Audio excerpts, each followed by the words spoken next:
Ranch Express Courier Private Limited. Domestic International Cargo. உங்கள் இல்லம் தேடி வந்து கொரியர் புக்கிங் டெலிவரி செய்து தரப்படும். இன்றைய தலைப்புச் செய்திகள்.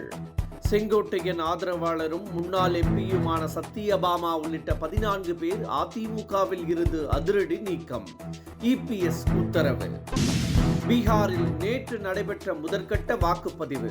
121 தொகுதிகளுக்கு நடைபெற்ற தேர்தலில் புதிய சாதனையாக 64.66% பதிவு.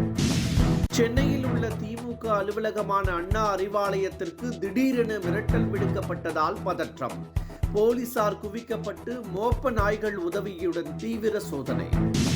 கரூர் துயர சம்பவத்திற்கு பிறகு பாஜக மீது சாஃப்ட் கார்னர் காட்டும் விஜய். எஸ்ஐஆர் விஷயத்தில் கூட பாஜகவை விமர்சிக்கவில்லை என எழுந்துள்ள புதிய குற்றச்சாட்டு. வங்கக்கடலில் அடுத்தடுத்து 2 காற்றழுத்த தாழ்வு பகுதி உருவாக வாய்ப்பு. நவம்பர் 15ஆம் தேதிக்கு பிறகு வடகிழக்கு பருவமழை மேலும் தீவிரமடையக்கூடும் என வானிலை ஆய்வு மையம் கணிப்பு. இனி விரிவான செய்திகள். திமுக தலைமையகமான சென்னை அண்ணா அறிவாலயத்திற்கு திடீரென மிரட்டல் விடுக்கப்பட்ட சம்பவம் பதற்றத்தை ஏற்படுத்தியது.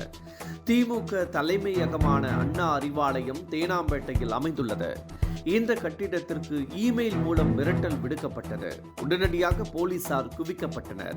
மோப்பு நாய்கள் உதவியுடன் வெடிகுண்டு தடுப்பு நிபுணர்கள் சோதனை நடத்தினர். ஏற்கனவே கடந்த மாதம் மிரட்டல் விடுக்கப்பட்ட நிலையில் அது புரளி என்பது சோதனையின் போது தெரிய வந்தது. இந்த நிலையில் இன்று மீண்டும் மிரட்டல் விடுக்கப்பட்டுள்ளது. தமிழகத்தில் உள்ள முக்கிய அலுவலகங்களுக்கு இது போன்ற மிரட்டல்கள் தொடர்ந்து வந்த வண்ணம் இருப்பது குறிப்பிடத்தக்கது.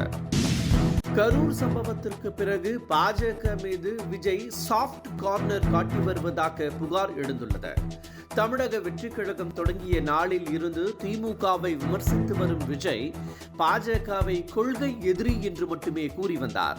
மேலும் அக்கட்சியை அவ்வப்போது விமர்சித்து வந்தார். இந்த நிலையில் கரூர் சம்பவத்திற்கு பிறகு விஜயின் பேச்சில் மாற்றம் காணப்படுவதாக விமர்சனங்கள் எழுந்துள்ளன. உதாரணமாக சிறப்பு பொதுக்குழு கூட்டத்தில் எஸ்ஐஆருக்கு எதிர்ப்பு தெரிவித்த விஜய் பாஜகவை விமர்சிக்காமல் தேர்தல் ஆணையத்தை மட்டுமே குறை கூறியதாக சொல்லப்படுகிறது. மத்திய அரசுடன் திமுக அரசு மோதல் போக்கை கடைபிடித்தால் நிதி எப்படி வரும் என நைனா நாகேந்திரன் கேள்வி எழுப்பியுள்ளார். தமிழகத்திற்கு தேவையான நிதியை தராமல் மத்திய அரசு தொடர்ந்து வஞ்சிப்பதாக திமுக குற்றம் சாட்டி வருகிறது. இந்த நிலையில் மோதல் போக்கை கடைபிடித்தால் நிதி வராது என நைனா நாகேந்திரன் பகிரங்கமாக தெரிவித்துள்ளார்.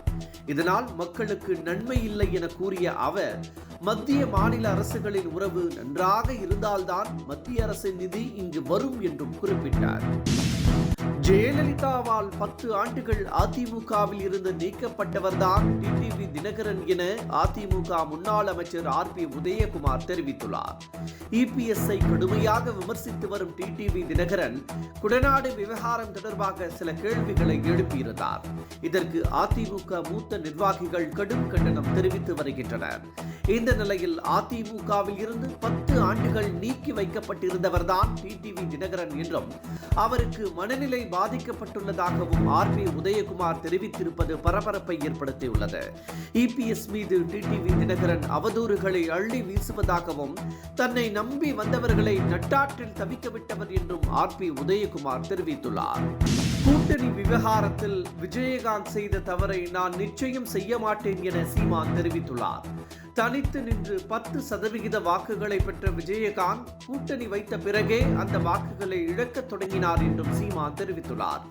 அரசியலில் மாற்று என்று கூறிவிட்டு அதே கட்சியுடன் கூட்டணி வைத்தால் மாற்றம் ஏற்படாது என்றும் தனித்து நின்று நாம் தமிழர் கட்சி ஆட்சியில் அமரும் என்ற நம்பிக்கை உள்ளதாகவும் சீமான் தெரிவித்துள்ளார். திமுக ஆட்சியில் பெண்களுக்கு ஒரு நல்லது கூட நடக்கவில்லை என குஷ்பு விமர்சித்துள்ளார். முதலமைச்சர் மு.க. ஸ்டாலின் அரசு பெண்களுக்கு எப்போது பாதுகாப்பு அளிக்கும் என்றும் அவர் கேள்வி எழுப்பியுள்ளார். திமுக ஆட்சியில் வன்கொடுமை குற்றங்கள் அதிகரித்து விட்டதாகவும் அவர் கடுமையாக சாடியுள்ளார். இதற்காக முதலமைச்சர் மு.க. ஸ்டாலின் மனசாட்சிப்படி பதவி விலகுவதோடு அரசியல் பக்கமே வராமல் வீட்டில் ஓய்வெடுக்க வேண்டும் என்றும் குஷ்பு காட்டமாக தெரிவித்துள்ளார். வங்கக்கடலில் அடுத்தடுத்து 2 காற்றழுத்த தாழ்வு பகுதி உருவாக வாய்ப்புள்ளதாக வானிலை ஆய்வு மையம் தெரிவித்துள்ளது. இதனால் வரும் 15ஆம் தேதிக்கு பிறகு வடகிழக்கு பருவமழை மேலும் தீவிரமடையக்கூடும் என தெரிவிக்கப்பட்டுள்ளது.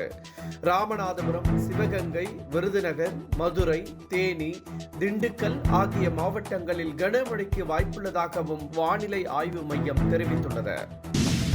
பாப் இசை உலகின் ஜாம்பவானாக திகழ்ந்த மைக்கேல் ஜாக்சனின் வாழ்க்கை வரலாற்றை மையப்படுத்தி பயோபிக் படம் எடுக்கப்பட்டுள்ளது. மைக்கேல் ஜாக்சனின் உறவினரான ஜாஃபர் ஜாக்சன் இப்படத்தில் ஹீரோவாக நடித்துள்ளார். இந்த நிலையில் படத்தின் ட்ரெய்லர் வெளியிடப்பட்டுள்ளது. இந்த படம் உலகெங்கிலும் அடுத்த ஆண்டு ஏப்ரல் மாதம் ரிலீஸ் ஆகும் என அறிவிக்கப்பட்டுள்ளது. தனது வித்தியாசமான பாப் இசையால் மைக்கேல் ஜாக்சன் உலகெங்கிலும் கோடானு கோடி ரசிகர்களை கட்டி போட்டிருந்தார் என்பது குறிப்பிடத்தக்கது. Branch express courier private limited domestic international cargo உங்கள் இல்லம் தேடி வந்து கொரியர் புக்கிங் டெலிவரி செய்து தரப்படும். என்றும் உங்களுடன் மை இந்தியா. முக்கிய செய்திகளை உடனுக்குடன் தெரிந்து கொள்ள சப்ஸ்கிரைப் பண்ணுங்க, பெல் பட்டனை பிரஸ் பண்ணுங்க. என்றும் உங்களுடன் மை இந்தியா.